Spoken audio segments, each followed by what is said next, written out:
हिंदी में यूपीएससी की तैयारी से संबंधित प्रोग्राम्स को देखने के लिए सब्सक्राइब करें स्टडी IQ-IAS हिंदी। नमस्कार दोस्तों, मैं हूं डॉक्टर पंकज मिश्रा और स्टडी IQ-IAS हिंदी के इस प्लेटफॉर्म पर आपका स्वागत करता हूं। आज हम एक राष्ट्रीय मुद्दे पर बात करने वाले हैं जिसने देश की राजनीति में एक भूचाल ला दिया है। सोशल मीडिया पर लोग लगातार पूछ रहे हैं कि क्या वास्तव में संसद में जय हिंद, वंदे मातरम इस प्रकार के नारे लगाना या इस प्रकार के उद्घोष करना अनपार्लियामेंट्री घोषित कर दिया गया है, इसको बैन कर दिया गया है। क्या यह देशभक्ति के खिलाफ संसद के द्वारा उठाया गया कदम है और इस खबर को लगातार प्रमोट किया जा रहा है? तो वास्तव में यह जानना भी जरूरी है कि क्या इस खबर को तोड़ मरोड़ कर लोगों के सामने पेश किया जा रहा है, सच्चाई क्या है। आज इस वीडियो में हम इस पर ही बात करते हैं। तो सबसे पहले हम देखते हैं यह विवाद शुरू कैसे हुआ। तो देखिए, बीते कुछ दिनों पहले राज्यसभा सेक्रेटरीट की तरफ से एक नया पार्लियामेंट्री एडवाइजरी जारी किया गया था, जिसको लेकर के ही पूरा माहौल गर्म है। कुछ मीडिया हेडलाइंस में लिखा गया कि जय हिंद, वंदे मातरम पर रोक लगा दी गई है। कुछ जगहों पर लिखा गया कि देशभक्ति अनुचित आचरण मान ली गई है। विपक्ष इसे लोकतंत्र पर हमला बता रहा है, सत्ता पक्ष कह रहा है कि यह संसदीय गरिमा बनाए रखने की एक सामान्य प्रक्रिया है। लेकिन जनता के मन में सिर्फ एक सवाल है कि क्या असल में ऐसा हुआ है या नहीं हुआ है। तो चलिए करते हैं इसके बारे में सही जानकारी और सही बात। देखिए, हुआ ये कि लोगों के मन में एक जो भ्रम आया कि क्या इन पर रोक लगाई गई है, तो राज्यसभा ने dos and don'ts for the members नाम की एक एडवाइजरी जारी करी, एक सलाह जारी करी। ये निर्देश नहीं है, ये आदेश नहीं, सलाह है, पहली चीज। दूसरी चीज लिखा है जिसमें member should avoid slogan such as thank you, जय Hind, Vande Mataram while addressing to the chair. Such expressions are not considered parliamentary. ये है एग्जैक्ट लाइन। देखिए, सच को जानने के लिए आपको फैक्ट को समझना होगा। अब इसका सीधा मतलब यह है कि सदन की कार्यवाही के दौरान विशेष रूप से अध्यक्ष, चेयर यानी कि अध्यक्ष को संबोधित करते समय इन नारों का प्रयोग पार्लियामेंट्री नहीं माना जाएगा, अनुचित माना जाएगा।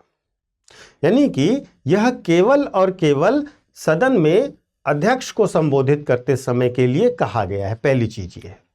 दूसरी चीज यहां पर ध्यान देने की बात है कि इसका अर्थ यह है कि देशभक्ति को गलत नहीं माना गया है, बल्कि यह सदन की भीतर की प्रक्रिया को औपचारिक और व्यवस्थित बनाए रखने के लिए आवश्यक है। एडवाइजरी शब्द का इस्तेमाल है, तो यहां पर ध्यान रखिएगा कि वहां पर कहा गया है कि अवॉइड दीज एक्सप्रेशंस, ऐसे शब्दों के प्रयोग से बचें। यहां पर बैन या प्रोहिबिशन शब्द का इस्तेमाल नहीं किया गया है। अब यहां पर अनपार्लियामेंट्री यानी कि असंसदीय शब्द को भी समझना होगा। देखिए, जहां पर हम ये बात करें कि अनुचित आचरण है या अनपार्लियामेंट्री है, तो इसके संदर्भ को समझना जरूरी है। संसद का रूल बुक ये कहता है कि संसद के बाहर, संसद के प्रीमाइसेस में, प्रेस ब्रीफिंग के दौरान, व्यक्तिगत कैपेबिलिटी में आप बात कर रहे हैं या जनरल पब्लिक डिस्कोर्स में आप बात कर रहे हैं, तो आप इसका इस्तेमाल कर सकते हैं। इसके इस्तेमाल में कोई बाधा नहीं है, इसमें आपको कहीं से भी रोका नहीं गया है। केवल और केवल कब कहा गया है कि जब आप चेयर को यानी कि स्पीकर को एड्रेस कर रहे हो, उस दौरान इन शब्दों का प्रयोग ना करें। कोई डिबेट चल रही है तो उसको इंटरप्ट करने के लिए इन शब्दों का प्रयोग ना करें। इसके साथ साथ जो प्रोसीडिंग्स है उसको डिस्टर्ब करने के लिए इनका प्रयोग ना करें, डिबेट के बीच में ना बोले, औपचारिक प्रोसीजर के दौरान ना करें और पॉलिटिकल टूल की तरह इसे इस्तेमाल ना करें। तो बेसिकली इन नारों के संदर्भ में बहुत स्पष्ट कहा गया कि ये केवल इन स्थितियों में आप बोल सकते हैं, अलाउड है, हर समय इसको बैन नहीं किया गया है, केवल इन परिस्थितियों में इससे बचने को कहा गया है। यह बहुत इंपॉर्टेंट है समझना। लेकिन भारत है और सोशल मीडिया है, कुछ भी दिखा सकते हैं। तो भारत में इंटरनेट की एक नई राजनीति चल रही है, जहां पर नारा इस तरीके से लगा देना, भावनाएं भड़का देना, क्लिप्स को गलत तरीके से बना करके दिखा देना या गलत व्याख्या कर देना, ये सब कॉमन होता चला जा रहा है। बैन शब्द का गलत प्रयोग किया जा रहा है यहाँ पर एडवाइजरी है। पहली चीज तो सोशल मीडिया इसको बैन की तरह दिखा रही है, आप इसमें मत जाइएगा। यहाँ पर अनपार्लियामेंट्री, असंसदीय या अनुचित कहा गया है संसदीय प्रक्रियाओं में बाधा डालने के संदर्भ में। तो संसद के लिए यह बड़ा इंपॉर्टेंट है कि संसदीय प्रक्रिया स्थापित मानकों के हिसाब से ही चले। यहां पर आपको यह भी समझना जरूरी होगा कि यह मुद्दा क्यों ज्यादा गर्म हो गया, क्योंकि विपक्ष ने इस पर प्रश्न उठाने शुरू किए। कुछ दलों ने कहा कि यह आवाज दबाने की कोशिश है, जनता के नारे आज संसद में गलत कैसे हो गए, संसद अंग्रेजों से आजाद हुई, आज ये क्या हो रहा है। कुछ नेताओं ने इसे देशभक्ति के प्रतीकों का अपमान तक बताया। तो अब आप देखिए विपक्ष किस प्रकार से कह रहा है, और सत्ता पक्ष का कहना यह है कि यही एडवाइजरी हर साल आती है, यह सामान्य प्रक्रिया है, नारों पर रोक लगाना, इसको ऐसे दिखाना यह गलत है। संसद की एक गरिमा होती है जिसको बनाए रखना जरूरी है। किसी भी प्रकार का स्लोगन उछालते रहना यह गलत है, यह गाइडलाइन के खिलाफ है, इसको बिना वजह एक ट्विस्ट दिया जा रहा है। देखिए यह कोई नई परंपरा या प्रक्रिया नहीं है, लगातार हमेशा से 1950 से अब तक नारेबाजी, टेबल थपथपाना, चिल्लाना, धार्मिक घोषणाएं करना, राजनीतिक नारे लगाना, जयकारे करना, इन सभी को समय समय पर अनपार्लियामेंट्री माना गया है।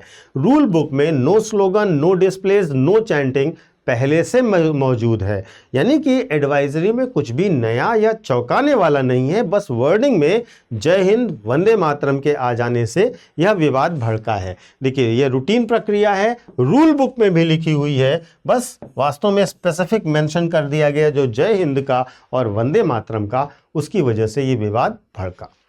अब मुद्दा यह भी है कि इस पूरी चीज़ों को समझने के साथ साथ यूपीएससी के लिए इसमें क्या है। तो देखिए अगर हम यूपीएससी की बात करें तो ये मुद्दा प्रासंगिक है, GS2 के 3 हिस्सों से जुड़ा हुआ है। पहला, पार्लियामेंट्री कंडक्ट रूल्स आपको समझने होंगे। दूसरा, संसदीय विशेषाधिकारों के बारे में जानना होगा। तीसरा, फ्रीडम ऑफ स्पीच और डिकोरम, यानी कि संसदीय गरिमा और अभिव्यक्ति की स्वतंत्रता। यह मुद्दा, संसद पूर्ण रूप से स्वतंत्र भाषण का मंच है, लेकिन इसमें नियमों की सीमाएं भी आपको समझनी होंगी, और इस तरीके से आप इनको इन 3 एंगल से जोड़ सकते हैं जीएस पेपर 2 में। तो यह महत्वपूर्ण है कि आपके लिए एक अलग तरीके से इसको समझना जरूरी है। तो संक्षेप में अगर हम कहें, जय हिंद है, भारत वंदे मातरम है, या कोई भी नारा है, बैन नहीं किया गया है, बिल्कुल सिंपल और साफ। सिर्फ इतना कहा गया है कि चेयर को संबोधित करते समय ये एक्सप्रेशन अनुचित हैं और असंसदीय होते हैं, और यही है अनपार्लियामेंट्री कंडक्ट। तो यह केवल एक एडवाइजरी है, कोई आदेश नहीं है, कोई कानूनी पाबंदी नहीं है। तो विवाद जिस भी कारण बढ़ा, आप सत्य से वाकिफ हैं, लोकतंत्र में जो नियम हैं उनको भावनाओं से नहीं जोड़ सकते, इस अंतर को समझना ज़रूरी है। एक छोटा सा अनाउंसमेंट भी आपके लिए, जो बच्चे यूपीएससी की तैयारी कर रहे हैं 2027 के लिए या 2028 के लिए, जो बच्चे अब आईएएस की तैयारी से जुड़ना चाहते हैं, उनके लिए एक बहुत इंपॉर्टेंट सेल है हमारे यहाँ चल रही है, अचीवर्स सेल। इस अचीवर्स सेल में आपके 27 और 28 दोनों कोर्सेज में एक भारी डिस्काउंट दिया जा रहा है।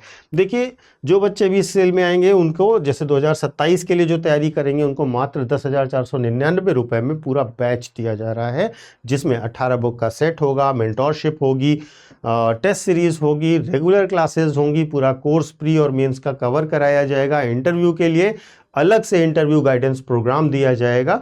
तो ये पूरा एक प्रोसेस है, और इसकी डिटेल्स चाहे 2027 हो या 2028 हो, इसकी डिटेल्स आप डिस्क्रिप्शन बॉक्स में दिए गए लिंक के थ्रू देख सकते हैं। आपको लिंक क्लिक करना है, आपके सामने वो ब्रोशर मिल जाएगा, आप उस ब्रोशर में पढ़ लीजिए कौन सी क्लासेस होंगी, कब क्लासेस होंगी, पूरा शेड्यूल टीचर्स के नाम के साथ, डेमो क्लासेस, सब कुछ आपको वहीं पर मिल जाएगा। सबसे इंपॉर्टेंट क्या है कि इस सेल में आपको वही कोर्स जो 25,000 के आसपास होता, वो 10,000 रुपये में मिल जा रहा है, 10,500 में। और ये कब मिलेगा? जब आप इस कोड का इस्तेमाल करोगे। ये कोड याद रखिएगा, PK लाइव कोड का जब आप इस्तेमाल करते हैं तो आपको मैक्सिमम डिस्काउंट मिलता है, क्योंकि ये फैकल्टी कोड है और ये मेरा कोड है। इससे क्या होता है, इससे आपको एक अच्छा डिस्काउंट ऑफर हो जाता है, और मुझे ये पता चलता है कि मुझसे कनेक्ट होकर के कितने बच्चे एडमिशन लिए हैं। तो इसको ज़रूर यूज़ करिएगा PK लाइव। और इस सेल की डेट भी याद रखिएगा, 30 नवंबर तक ही ये अवेलेबल है, इसके बाद यह सेल आपको नहीं मिलने वाली। तो आप इसमें देर मत कीजिए, डिटेल्स ज़रूर पढ़िए, डिस्क्रिप्शन बॉक्स में लिंक मिल जाएगा, ऐप पर जाकर के देख सकते हैं, वेबसाइट में जाकर देख सकते हैं। लेकिन देखिए, पढ़िए, समझिए। कोई डाउट या क्वेरी है, दिए गए डिस्क्रिप्शन बॉक्स दिए गए नंबर जो डिस्प्ले हो रहा है उस पर भी आप कॉल कर सकते हैं। डिस्क्रिप्शन बॉक्स में दिए गए लिंक पे बात कर सकते हैं, या फिर मुझे टेलीग्राम पे कांटेक्ट कर सकते हैं यूपीएससी मेंटोर पंकज सर के नाम से। थैंक यू सो मच, मिलते हैं। हिंदी में यूपीएससी की तैयारी से संबंधित प्रोग्राम्स को देखने के लिए सब्सक्राइब करें स्टडी IQ IAS हिंदी।